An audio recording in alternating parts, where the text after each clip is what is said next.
Bab 1421. Ketika perawat masuk membawa obat, Nicole masih duduk di samping tempat tidur Jared. Anda baru saja menjalani detoksifikasi, Nona Riddle. Tidak baik bagi Anda untuk beraktivitas seperti ini, perawat itu mengingatkan Nicole dengan lembut. Baiklah, apakah Martin memintamu membawakan ini ke sini? Nicole melihat obat-obatan di atas nampan perawat. Ya, dokter, Wians menyuruhku membawakan ini untukmu.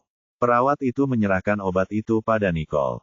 Baiklah, Anda boleh pergi sekarang, kata Nicole kepada perawat. Tentu saja, beritahu saya saja jika Anda butuh sesuatu, kata perawat itu, lalu dia keluar dari bangsal. Nicole menatap obat itu sebelum kembali menatap Jared. Bagaimana aku bisa memberinya makan? Sepertinya ini satu-satunya cara. Nicole meletakkan obat itu ke dalam mulutnya dan mencondongkan tubuhnya ke arah bibir Jared. Saat dia melakukan itu, bulu mata Jared bergetar, dan kali ini, dia berhasil menangkapnya. Dia segera mendongak karena terkejut. Kamu sudah bangun? Tanya Nicole bersemangat, meski tak ada jawaban darinya. Dengan putus asa, Nicole lalu berkata, jika kau bisa mendengarku, tolong gerakkan kelopak matamu. Ia lalu menatap mata Jared dengan tenang, menunggu keajaiban terjadi. Namun, 3 menit telah berlalu, dan yang membuatnya sangat kesal, Jared tetap diam dan tidak bereaksi. Ekspresi kegembiraan di wajah Nicole mulai menghilang. Tidak apa-apa, setidaknya aku bisa melihatmu pulih. Terus minum obat ini, dan kau akan segera bangun, kata Nicole. Dia ingin Jared mendengarnya, dan di saat yang sama, juga ingin memberikan dirinya rasa percaya diri. Lelah setelah berbicara dengan Jared sekian lama, Nicole kembali ke tempat tidurnya untuk beristirahat. Tiba-tiba, ia teringat pada Zeke, lalu ia mengeluarkan ponselnya untuk mencari kontaknya sebelum mengiriminya pesan teks terenkripsi. Namun, Zeke tidak membalas, bahkan setelah beberapa lama. Mengira bahwa itu karena dia masih bersembunyi, dia tidak menunggu tanggapannya. Kemudian, dia menyalakan laptopnya dan melanjutkan misinya. 2 hari kemudian, Harvey mengirim pesan kepada Nicole. Saya telah menangkap orang itu. Kami berada di pinggiran kota di sebelah barat kota. Saya sudah mengirimkan lokasinya. Apakah kau memperlihatkan dirimu sendiri? Tanya Nicole. Tidak, baiklah. Aku akan ke sana sebentar lagi. Nicole mematikan laptopnya dan bangkit dari tempat tidurnya. Dia berjalan ke tempat tidur Jared dan menatapnya sebelum memanggil Martin. Apakah kamu bebas sekarang? Harvey telah menangkap pria itu. Baiklah, saya akan pergi ke rumah sakit sekarang. Setelah mengerti apa yang dikatakan Nicole, dia segera meninggalkan apapun yang sedang dilakukannya dan melaju ke rumah sakit tanpa keraguan sedikitpun. Dan ketika dia membuka pintu bangsal, Nicole sudah bersiap, siap untuk bergerak. Martin bertanya sambil melihat pakaian Nicole, apakah kamu siap? Apakah kamu yakin di luar sana aman? Aman, Harvey akan menemaniku nanti. Lagi pula, tempat ini cukup dekat dengan pantai barat, jelas Nicole. Martin mengangguk. Tentu saja, aku akan menyerahkan Jared padamu sekarang. Jangan tinggalkan tempat ini sampai aku kembali, Nicole mengingatkannya, karena dia khawatir dengan Jared. Baiklah, saya jamin dia tidak akan terluka atau keadaannya lebih buruk dari sebelumnya, janji Martin. Baiklah, aku akan bergerak sekarang. Nicole menatap Jared lagi sebelum berbalik untuk pergi. Tetaplah waspada. Kalian harus memeriksa siapapun yang masuk ke bangsal. Jika kalian melihat seseorang yang mencurigakan, tangkap saja mereka dan tunggu aku kembali. Nicole memerintahkan para pengawal di pintu. Dimengerti, kata pengawal itu. Setelah berbicara, Nicole berjalan menuju lift. Sudah beberapa waktu sejak dia keluar dari rumah sakit. Udara di luar terasa jauh lebih segar. Nicole segera menuju mobilnya dan melaju ke pantai barat. Bab 1422. Saat mobil Nicole berangsur-angsur meninggalkan kota, pemandangan di sekelilingnya mulai berubah suram dan asing. Dia melihat sebuah rumah dari jauh, tetapi dia tidak yakin apakah itu rumah yang sama dengan yang lokasinya dikirimkan Harvey kepadanya, jadi dia berjalan ke sana. Saat dia sampai di sana, dia mengamati bangunan tua itu. Ada beberapa mobil terparkir di luar, jadi dia berjalan masuk ke dalam bangunan itu dengan hati-hati. Nicole lalu mengirimi Harvey sebuah pesan. Aku di sini. Kamu di mana? Harvey menjawab, aku di sini. Datanglah ke lantai 2. Nicole menatap tangga spiral dan terus memperhatikan lantai 2 saat dia menaiki tangga. Saat dia melihatnya, Harvey menghampirinya untuk menyambutnya. Pakailah topeng ini. Harvey memberikannya sebuah topeng. Nicole meraihnya, memakainya, dan berbalik dengan punggung menghadap Harvey. Di suatu tempat di dekatnya duduk seseorang dengan karung di atas kepalanya, diikat ke kursi. Nicole menghampiri lelaki yang diikat itu dan memerintahkan orang-orang di sekitarnya, lepaskan karung itu.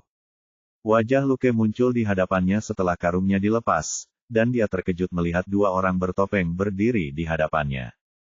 Dia tergagap saat bertanya, siapa kamu? Kenapa kamu menculikku? Kau tidak perlu tahu siapa kami. Akui saja kesalahanmu baru-baru ini jika kau ingin hidup, Harvey bertanya kepadanya dengan nada suara yang berbeda. Aku tidak tahu apa yang kalian katakan. Jika kalian anak buah Jared, kalian seharusnya sudah tahu siapa aku sekarang. Kalian akan lebih baik jika melepaskanku sekarang. Jika tidak, aku akan menghukum kalian. Luke mengancam mereka, tatapannya tajam dan mematikan. Jared, kenapa kau bilang kami orangnya Jared? Apa kau takut pada Jared karena kau telah melakukan sesuatu yang buruk padanya? Harvey bertanya setelah menyadari ada yang kurang dalam jawabannya. Aku tidak takut padanya. Dia mungkin tidak akan bangun lagi, jadi mengapa aku harus takut pada orang mati? Jangan coba-coba memancingku. Kalau kau tidak bekerja untuk Jared, kenapa kau menangkapku? Kita tidak berutang apapun, jadi apa yang kau inginkan? Tanya Luke, menyimpulkan bahwa mereka adalah penculik yang mengincar uangnya jika Jared tidak terlibat. Kami hanya ingin jawaban, kata Nicole tiba-tiba. Jawaban? Jawaban untuk apa? Luke menatap Nicole. Apakah kamu kenal perawat ini? Nicole menunjukkan foto wanita yang ditemukan Martin. Luke langsung mengenali orang dalam gambar itu, tetapi ia menyangkalnya. Tidak. Itu jawaban yang cepat. Apa kau sudah melihatnya dengan saksama? Nicole bertanya dengan nada mengejek, karena ia tahu bahwa pria itu berbohong. Aku benar-benar tidak tahu siapa orang ini. Kalau kau ingin menemukannya, kenapa kau tidak melakukannya saja? Kenapa kau harus mengikatku? Lihat lebih dekat, Luke. Aku akan bertanya sekali lagi. Apakah kau kenal wanita ini? Tanya Nicole, nadanya jauh lebih galak dari sebelumnya. Luke punya banyak pengalaman dengan situasi seperti ini, jadi dia tidak akan mengakui apapun dalam situasi seperti ini. Sudah kubilang, aku tidak mengenalnya. Kau salah orang, kata Luke, masih berusaha menyangkalnya. Ah, jadi kamu tidak akan menceritakannya, ya. Baiklah, aku tidak akan memaksamu. Teman-teman, kemarilah dan cobalah topeng penutup wajah penuh itu padanya, perintah Nicole kepada para pengawal. Para pengawal saling berpandangan. Karena tidak mengerti apa yang dikatakan Nicole, mereka semua tetap diam. Kenapa kamu tidak melakukan apa-apa? Ayo, perintah Nicole dingin. Tuan, apa maksudnya memakai masker wajah penuh? Seorang pengawal bertanya kepada Harvey. Ini adalah pertama kalinya Harvey mendengar istilah itu juga, jadi dia menatap Nicole dengan sedikit cemberut dan alis terangkat. Bab 1423. Saat itulah Nicole menyadari bahwa mereka tidak tahu apa-apa tentang pendekatan ini.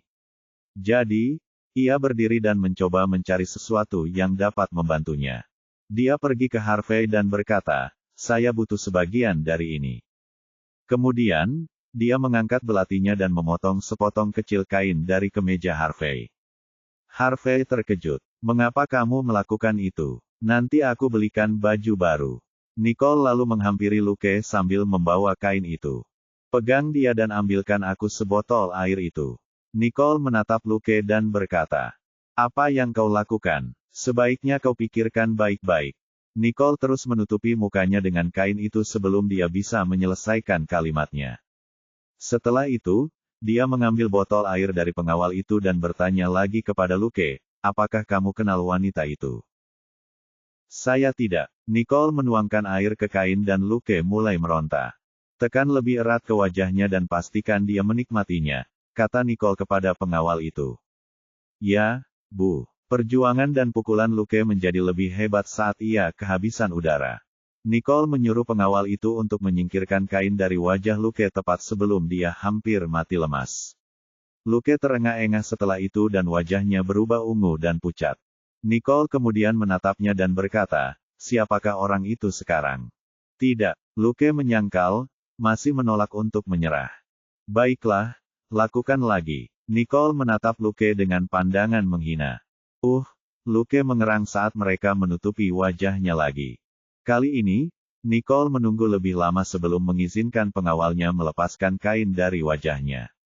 Ia tidak terburu-buru, sementara Luke berjuang untuk hidupnya.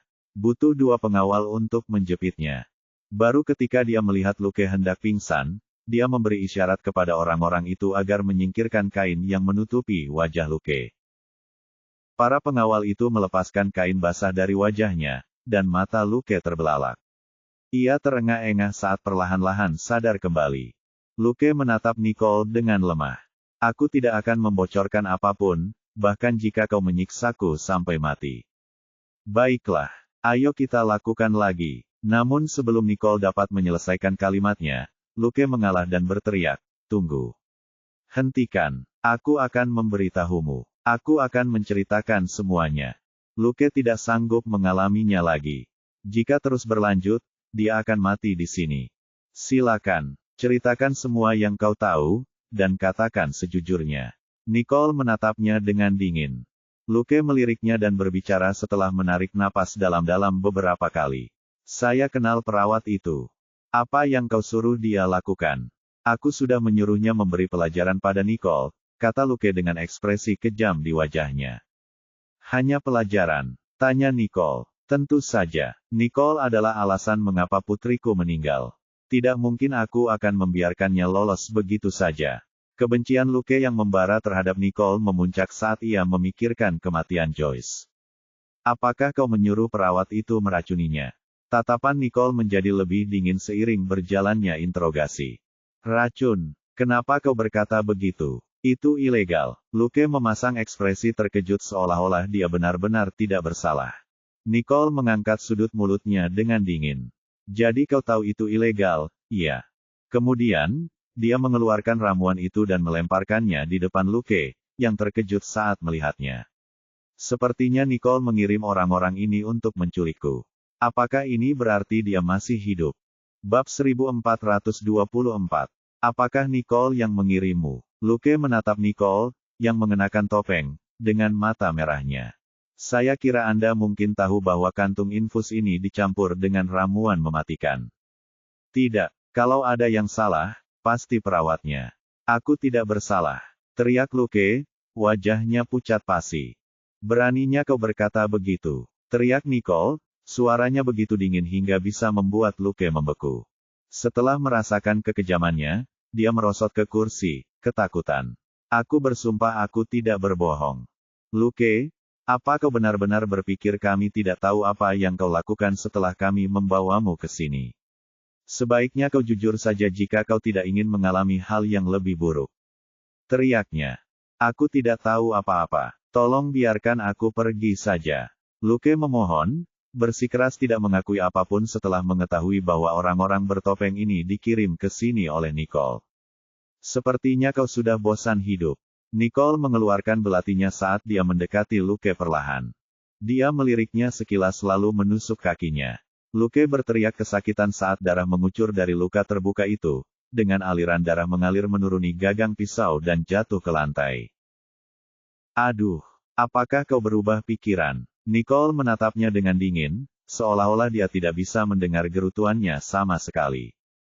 Harvey, yang berdiri di samping, menjadi sangat takut setelah melihat betapa kejamnya Nicole.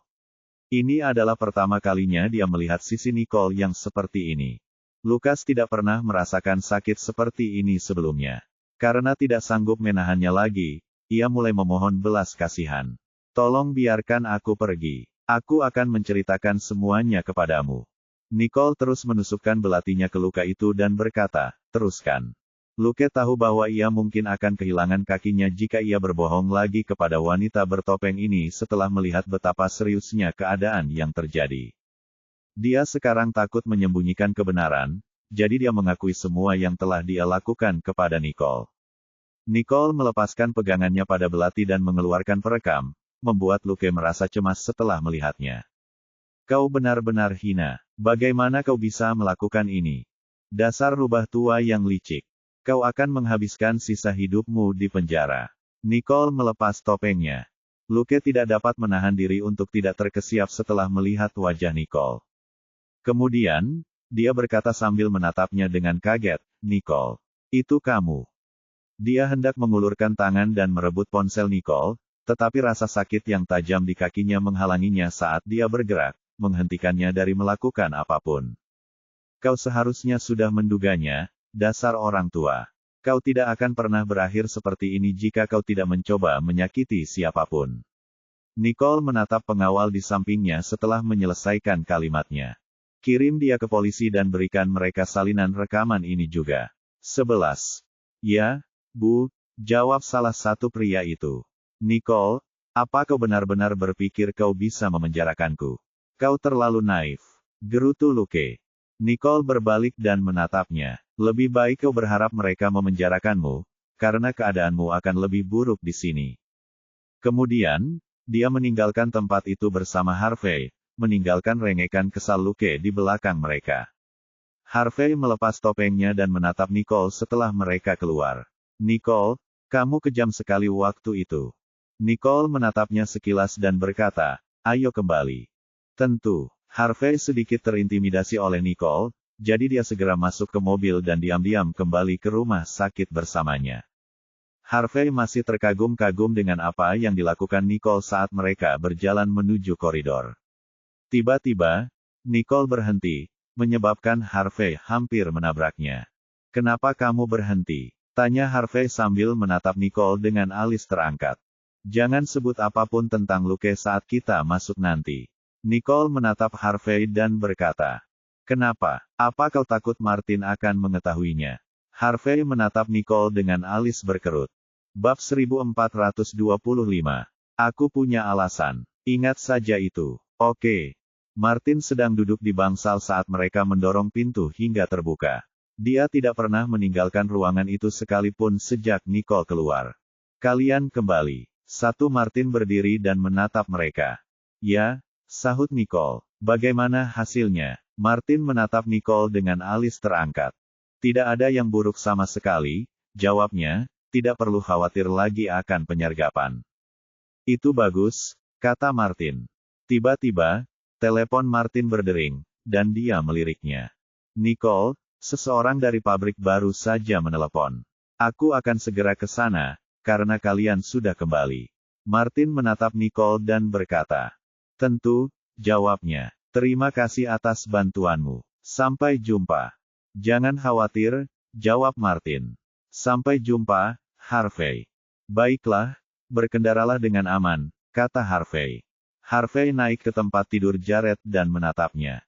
Kemudian, dia menghampiri Nicole dan bertanya, bagaimana kalau kita cari sesuatu untuk dimakan? Aku baik-baik saja. Aku ingin tinggal di sini, Nicole menolak. Karena menurutnya pasti ada setidaknya satu orang di bangsal itu. Ayolah, aku tahu kau khawatir Jared sendirian di sini, tapi Luke sudah diurus. Lagi pula, ada banyak pengawal di luar. Jared akan baik-baik saja, Harvey memberitahu Nicole. Meskipun Luke tidak lagi mengancam, aku tidak merasa aman meninggalkan Jared sendirian di sini.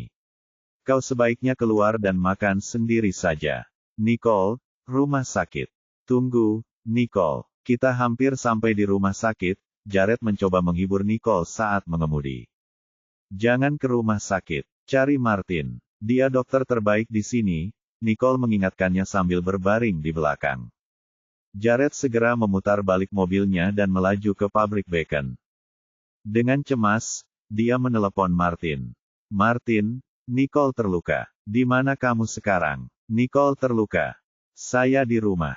Anda bisa datang sekarang, kata Martin kepadanya. Selama renovasi sebelumnya, ia telah membangun ruang medis profesional di rumahnya untuk digunakan dalam situasi yang unik. Baiklah, kalau begitu datanglah ke sini sekarang. Martin pergi menyiapkan perlengkapannya segera setelah dia meletakkan telepon. Jared memacu kendaraannya dengan kecepatan tinggi, menerobos beberapa lampu lalu lintas. Dalam waktu kurang dari 10 menit, ia telah tiba di tempat Martin. Jared menggendong Nicole masuk. Martin, mendengar suara Jared, Martin segera keluar untuk menemui mereka. Taruh dia di tempat tidur, perintahnya. Jared membaringkan Nicole di ranjang orang sakit dan menatapnya dengan ekspresi cemas di wajahnya. Keluarlah dan beristirahatlah. Aku akan memeriksa luka-luka Nicole. Martin menatap Jared. Aku akan tinggal di sini. Rawat dia sekarang. Aku tidak akan mengganggumu. Jared tidak berniat meninggalkan Nicole sendirian. Dia ingin tetap di sisinya. Memandang Harvey dan kembali ke tempat tidur untuk beristirahat. Harvey merasa tidak pantas baginya untuk membujuknya lebih jauh karena Nicole sudah tidur. Selain itu, dialah yang akan disalahkan jika terjadi sesuatu yang buruk pada Jared jika Nicole pergi. Baiklah, kalau begitu aku akan pergi sendiri. Beritahu aku apa yang ingin kau makan, dan aku akan membawanya kembali ke sini, Harvey menawarkan sambil menatapnya. Tidak apa-apa, aku tidak berselera makan. Nicole mengeluarkan laptopnya dan mulai mengetik. Baiklah, aku akan pergi sekarang. Harvey pergi dengan tenang setelah melihat Nicole bersikap dingin padanya. Tentu saja, kata Nicole sambil menatap layar laptopnya tanpa mengangkat kepalanya. Harvey meninggalkan rumah sakit. Begitu ia menyadari bahwa tidak ada gunanya makan sendirian, ia kembali ke kantor, alih-alih pergi ke restoran. Kembali ke markas operasi, Cal sedang menelepon Olaf. Apakah peralatannya sudah siap? Sebentar lagi. 5 unit Braves masih belum dipersenjatai. Jawab Olaf. Bagus. Beri aku akses ke Braves setelah mereka siap. Aku harus mulai merencanakan pertahanan, kata Cal kepada Olaf. Itu milik perusahaan. Aku harus meminta izin atasanku sebelum melakukannya, Olaf menjelaskan kepada Cal. Baiklah. Selesaikan secepatnya. Aku khawatir The Raven akan segera melancarkan serangan lagi, kata Cal, menceritakan kekhawatirannya kepada Olaf. Tentu, aku akan menyelesaikannya sekarang juga. Olaf menutup telepon dan menghubungi nomor atasannya. Ya, aku mengerti. Tenang saja, aku akan bekerja sama dengan Cal, kata Olaf, menyapa orang di telepon dengan cara yang paling sopan menurutnya. Siapkan para pemberani secepatnya. Aku harus kembali ke ruang kendali pusat sekarang. Terus kabari aku, perintah Olaf kepada bawahannya, lalu dia pergi. Cal masih menunggu jawaban Olaf di ruang kendali utama, ketika tiba-tiba, sang gagak melancarkan serangan lagi. Cal segera mengeluarkan perintah tempur kepada setiap regu yang hadir di sana. Kirim para pemberani ke garis depan dan biarkan mereka melindungi kita. Aku ingin kalian bekerja sama dengan para pemberani dan menembak musuh dari belakang. Dengan begitu, kita bisa bertahan melawan musuh dengan cara seefektif mungkin. Tuan, kami belum memiliki akses ke Braves, jadi orang-orang kami terjebak di sana. Apa yang harus kami lakukan? Salah satu pemimpin kelompok melapor kepada Cal. Bab 1426. Aku akan memikirkan sesuatu. Kau harus bertahan lebih lama. Setelah aku mendapat izin, aku akan mengirim The Braves untuk menggantikanmu. Baiklah, kata kelompok itu, dan segera pergi untuk melaksanakan perintah Cal. Dari luar ruang kendali, Olaf bergegas mendekat, menerobos pintu, dan berjalan ke sisi Cal. Bagaimana hasilnya? Cal menatapnya dan bertanya. Mereka sudah setuju. Para petinggi telah memberi kami otorisasi. Semua unit di pangkalan sekarang berada di bawah komandomu. Olaf menyerahkan kode otorisasi kepada Cal. Begitu ia memperoleh otorisasi, Cal segera memerintahkan The Braves untuk mengambil posisi di setiap gerbang dan melancarkan serangan balik terhadap The Raven sekali. Hampir seketika, gelombang pertempuran berubah saat Cal menggiring The Braves ke gerbang. Orang-orang itu bekerja sama dengan The Braves saat mereka mengosongkan magasin di Ravens. Pertarungan berlangsung sepanjang malam, dengan kedua belah pihak saling bertarung dengan sengit. The Raven, yang selalu mengandalkan artileri berat mereka, dengan mudah dikalahkan setelah Kal mendapatkan otorisasi atas The Braves. Kal naik ke atap dan memanggil Nicole setelah kemenangan sukses mereka dalam mempertahankan pangkalan. "Hei, kenapa kamu lama sekali mengangkat teleponnya?" tanya Kal tajam saat melihat Nicole lama sekali mengangkat teleponnya. "Saya sedang sibuk beberapa saat yang lalu. Bagaimana kabar Anda? Apakah Anda sudah menerima bacon yang saya kirimkan kepada Anda?" Nada bicara Nicole dipenuhi kekhawatiran. "Semuanya baik-baik saja di pihakku. Kami baru saja berhasil mempertahankan markas dari The Raven," kata Kal, melaporkan kabar baik itu kepadanya, karena ia tidak ingin membuatnya cemas. "Saya belum menerima kirimannya. Mungkin sedang dalam perjalanan. Yah, meskipun sudah sampai, tidak akan mudah bagi kita untuk mendapatkannya, karena anggota The Raven ada di luar." "Berapa banyak bacon yang tersisa? Apakah cukup?" tanya Nicole dengan khawatir. "Ya, cukup untuk semua orang," jawabnya. "Jangan khawatir. Kal sebelumnya telah menghitung jumlah bacon sebelum menuju ke atap. Setengah dari seluruh persediaan kami telah habis, pengiriman baru tidak akan datang, dan keadaan semakin memburuk, karena upaya pertahanan kami semakin menantang." "Bagus sekali. Aku akan datang untuk membantumu setelah aku menyelesaikan pekerjaanku di sini," katanya. Kata-kata Nicole bagaikan mercusuar cahaya terang di tengah kegelapan, memberi Kal harapan yang tak pernah ia duga akan dibutuhkannya. Meskipun Kal akan senang jika Nicole bertarung berdampingan dengannya, ia harus menolak tawaran itu. "Oh, tidak apa-apa," katanya. "Kau bisa tenang, karena tahu tidak akan ada yang salah di sini. Raven bukan masalah besar. Kau harus fokus pada pekerjaanmu di rumah." "Wah, kamu yang terbaik," kata Nicole. "Waspadalah, dan jangan pernah lengah."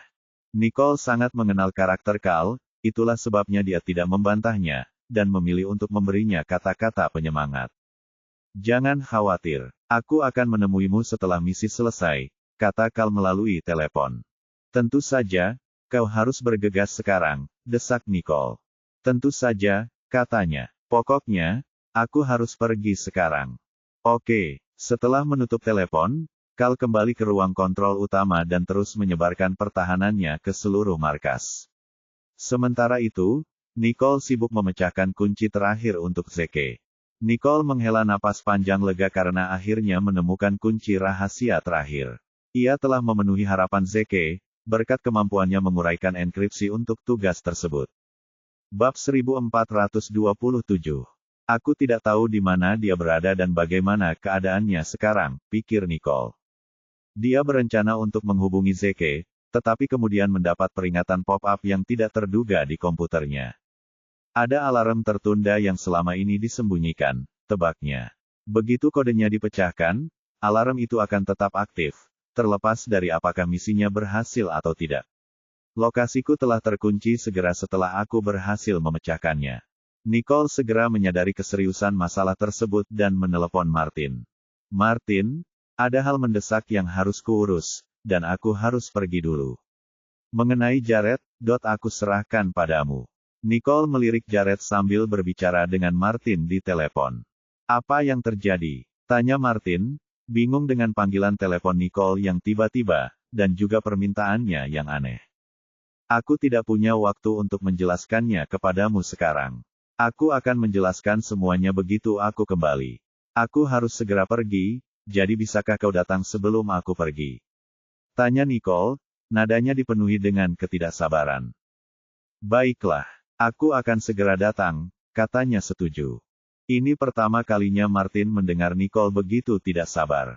Setelah menutup telepon, Nicole segera mengemasi laptop dan barang-barangnya, siap untuk pergi kapan saja.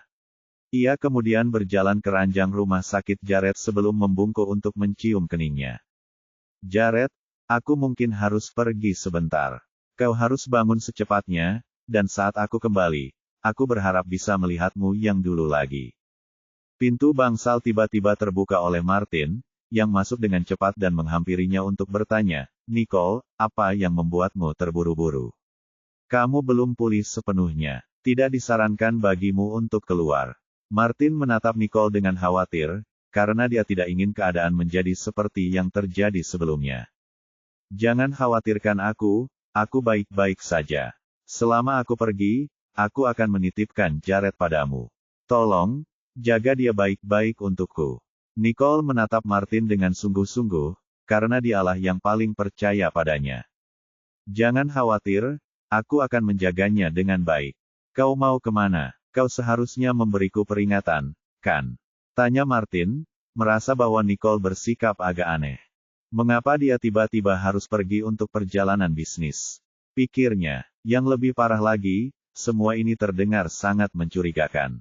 Semakin sedikit orang tahu tentang ini, semakin baik. Aku tidak memberitahumu demi kebaikanmu sendiri.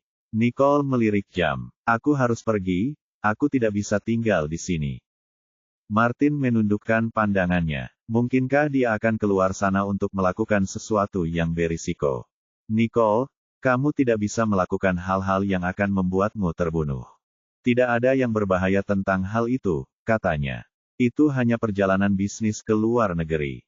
Apa yang membuatmu begitu gugup? Segalanya terjadi begitu saja, dan ketika itu terjadi, aku harus pergi begitu saja. Baiklah, aku harus pergi sekarang. Aku akan meneleponmu saat aku punya waktu. Nicole menatap Jared sekali lagi setelah dia berbicara, lalu dia bergegas pergi. Martin memperhatikan Nicole pergi. Ia ingin mengikutinya untuk melihat apa yang terjadi, tetapi karena nyawa Jared telah dipercayakan kepadanya, ia tidak bisa meninggalkan Jared sendirian di bangsal tanpa ada yang menjaganya. Martin mengeluarkan ponselnya dan menelepon Harvey, Tuan Ellison, Nicole, dan... Baiklah, aku mengerti. Aku akan segera ke bandara. Harvey menutup telepon dan segera pergi ke bandara. Nicole duduk di taksi sambil bertanya tentang penerbangan terakhir. Saya harus pergi ke tempat yang aman sebelum saya terpapar. Kemudian, di bandara, saat Nicole menjalani pemeriksaan keamanan, Harvey bergegas masuk, mencari Nicole di area tempat duduk. Tak lama kemudian, tiba-tiba dia melihat sekilas sosok yang dikenalnya, dan saat itulah dia berteriak keras, Nicole. Nicole mendengar suara yang dikenalnya memanggilnya dan mendongak untuk melihat bahwa itu adalah Harvey. Apa yang dia lakukan di sini? Dia segera merunduk, sebelum meraih barang-barangnya dan menaiki pesawat. Bab 1428. Harvey menyadari bahwa Nicole tidak berniat menunggunya, jadi dia bergegas menuju pos pemeriksaan keamanan, mencoba mengejarnya, tetapi dihentikan. Maaf Pak, tapi Anda tidak dapat melewati titik ini tanpa tiket, kata penjaga terminal. Temanku ada di sana, aku hanya ingin berbicara dengannya sebentar, Harvey menjelaskan dengan cemas sambil melirik ke arah Nicole berada. Maaf, tapi Anda tidak bisa masuk. Melihat petugas keamanan tidak mengizinkannya lewat, dia tidak punya pilihan selain berlari ke loket dan membeli tiket. Sayangnya, dia diberitahu bahwa penjualan tiket telah dihentikan. Harvey mengepalkan tangannya dengan marah, ingin berdebat dengan agen tersebut, tetapi dia tahu bahwa mereka hanya melakukan pekerjaan mereka dan mengikuti kebijakan yang ditetapkan oleh perusahaan. Harvey kemudian menahan amarahnya dan bertanya, kalau begitu, bisakah kamu membantuku mencari tahu kemana pesawat itu pergi? Baiklah, tunggu sebentar, Tuan, kata agen itu, sebelum kembali beberapa saat kemudian. Permisi, Tuan, pesawatnya menuju Laningbok. Laningbok. Harvey mengerutkan kening sambil memikirkannya. Jam berapa penerbangan berikutnya ke Laningbok? Tanya Harvey. Penerbangan berikutnya ke Laningbok 1 jam dari sekarang. Baiklah, terima kasih. Harvey kemudian meninggalkan loket tiket dan pergi ke tempat kosong untuk menelepon Martin. Bagaimana kabarmu? Apakah kau berhasil menyusulnya? Tanya Martin dengan nada bertanya. Saya hampir menyusulnya. Dia melihat saya, dan saat itulah dia berbalik dan pergi. Kalau saja petugas keamanan tidak menghalangi saya pasti sudah menghentikannya, kata Harvey dengan nada pasrah. Oh, Martin bergumam, merasa sedikit kecewa juga. Namun, saya diberitahu bahwa penerbangan Nicole menuju Laningbok. Ada penerbangan lain dalam 1 jam. Saya akan naik penerbangan ini untuk menemuinya, Harvey membocorkan, menjelaskan rencananya kepada Martin. Karena dia tidak ingin kau berada di dekatnya, kurasa kau tidak perlu mengikutinya ke sana. Dia pasti punya alasan. Jika kau mengikutinya ke sana, kau bisa merusak rencananya, jawab Martin. Harvey ragu-ragu setelah mendengar pertimbangan menyeluruh Martin tentang situasi terkini. Harvey kemudian duduk, dan dengan hati-hati, ia mulai mengingat kembali kejadian ketika ia melihat Nicole sebelumnya. Nicole pernah membawaku ke landing box sebelumnya.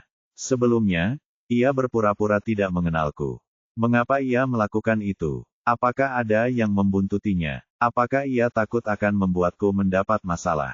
Setelah mempertimbangkan dengan saksama, ia memutuskan untuk tidak mengikuti Nicole ke landing box. Jika Nicole membutuhkan bantuanku, ia pasti akan menghubungiku.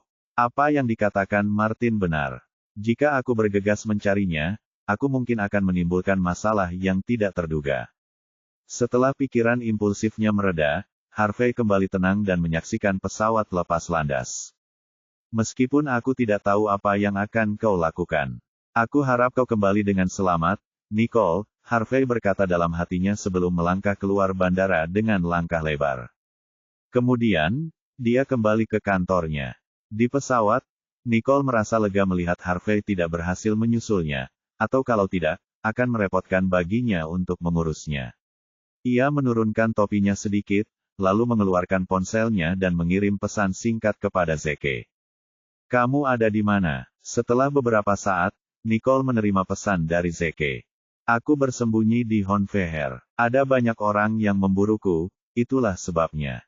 Saya tidak menghubungi Anda. Aku di landing box. Sembunyilah dengan baik, agar kau tidak ketahuan. Aku akan pergi dan menjemputmu setelah aku berhasil lolos dari orang yang membuntutiku.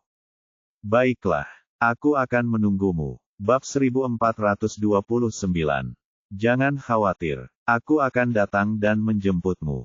Aku masih harus menyerahkan lambang keluarga Rebi kepadamu. Lambang keluarga Rebi. Kamu sudah mendapatkannya. Zeke sangat gembira begitu mendengar berita itu. Ini berita terbaik yang pernah kudengar selama beberapa hari ini. Ya, kamu harus bertahan. Rencananya keren sekali. Bisakah kamu mengirimiku fotonya? Tanya Zeke. Baiklah, aku akan mengirimkan fotonya kepadamu setelah aku tenang garis bawah. Baiklah, saya rasa sudah saatnya AS offline sekarang. Kita tidak bisa berlama-lama lagi, atau risiko AS tertangkap akan meningkat. Oke, satu demi satu, keduanya offline. Nicole menaruh topinya di wajahnya, lalu memejamkan mata dan tertidur. Tidak ada bahaya di pesawat. Berjam-jam berlalu, dan setelah merasakan guncangan, Nicole tersentak bangun. Kemudian, dia melihat keluar jendela dan menyadari bahwa pesawat telah mendarat. Dia mengambil ranselnya, turun dari pesawat, dan meninggalkan bandara. Nicole tahu bahwa Kal juga ada di negara ini, tetapi prioritas utamanya adalah bersembunyi dan mencari tahu siapa orang yang membuntutinya. Ia memanggil taksi dan pergi ke hotel yang baru saja dipesannya. Sesampainya di hotel tak lama kemudian, dia mengamati keadaan di luar gedung sebelum masuk. Nicole menghampiri meja resepsionis, lalu dia mendaftarkan diri. Seorang staf kemudian membimbingnya ke kamar yang telah dipesannya. Ini kamar yang Anda pesan. Istirahatlah dengan baik dan hubungi resepsionis jika Anda membutuhkan sesuatu, kata staf itu kepadanya dengan hangat. Baiklah, terima kasih. Setelah staf itu pergi, Nicole membuka pintu dan masuk. Ia langsung mengunci pintu setelah masuk.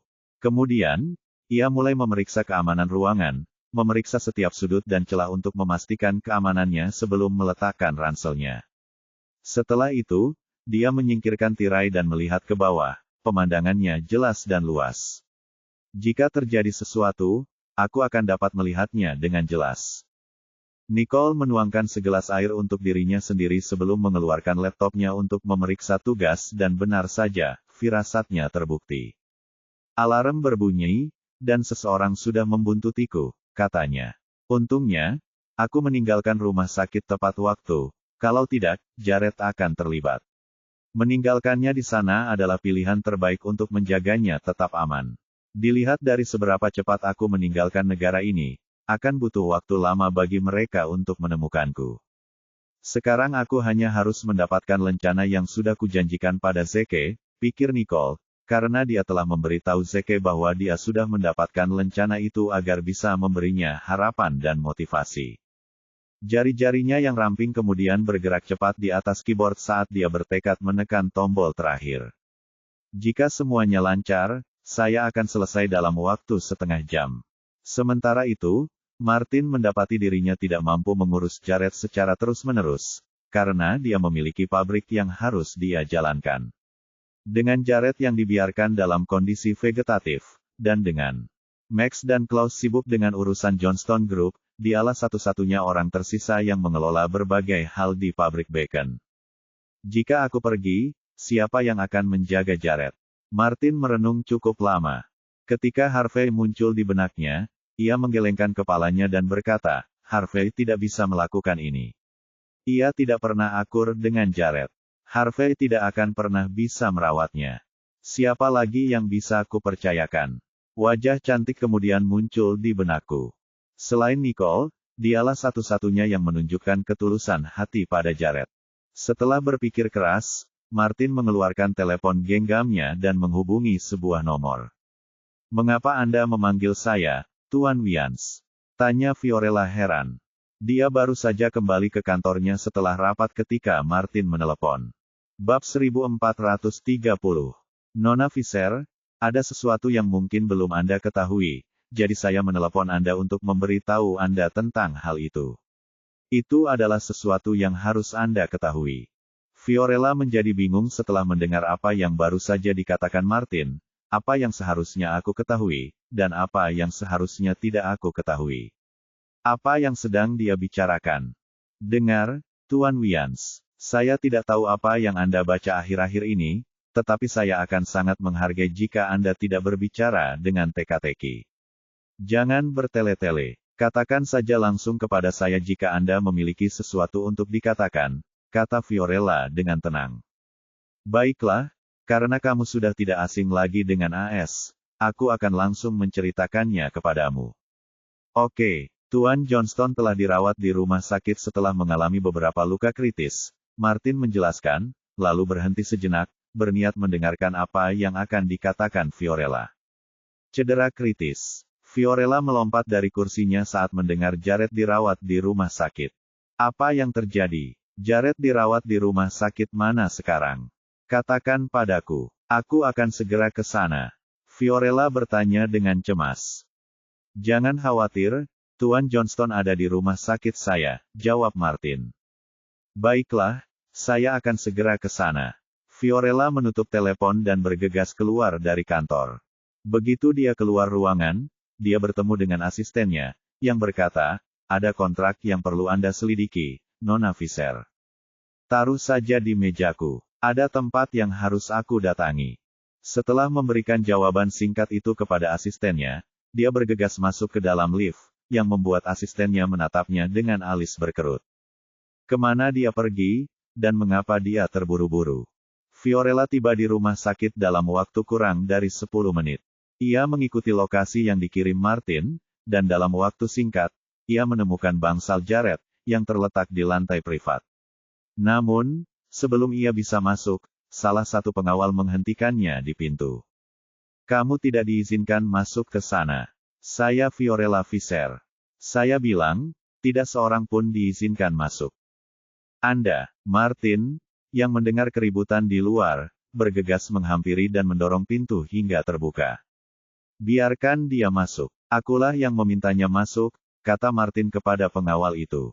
Di hari biasa, Fiorella pasti akan marah besar dan memberi pelajaran kepada para pengawal karena memperlakukannya seperti itu. Tetapi keluhannya bersifat sekunder, karena ia kemudian bergegas masuk setelah Martin membukakan pintu untuknya. Fiorella langsung melihat Jared terbaring di ranjang rumah sakit, dikelilingi oleh mesin pendukung kehidupan dan banyak peralatan medis lainnya. Astaga, kenapa kelihatannya gawat sekali? Dia melangkah maju untuk memeriksa kondisi Jared. Cederatan. Johnston sudah diobati. Sekarang, dia dalam proses pemulihan. Kita tinggal menunggu dia bangun saja. Martin memberi tahu Fiorella dari samping. Baiklah, kapan dia akan bangun? Fiorella menoleh ke arah Martin dan bertanya. Sulit untuk mengatakannya. Kepala Tuan Johnston mengalami trauma tumpul yang hebat. Dia mungkin akan bangun besok, atau mungkin lebih lama lagi. Martin menjawab, Tidak yakin kapan Jared akan bangun. Akan bangun, karena sisanya akan bergantung pada Jared sendiri. Fiorella menghela napas panjang setelah mendengar perkataan Martin. Bagaimana ini bisa terjadi? Saya menghadiri resepsi bersamanya minggu lalu. Ada apa dengan perubahan besar dan tiba-tiba ini? Astaga, saya bahkan tidak sanggup menghadapi ini, katanya dengan sedih. Fiorella menatap mata Jared yang tertutup dan tak dapat menahan pipinya memerah saat melihatnya.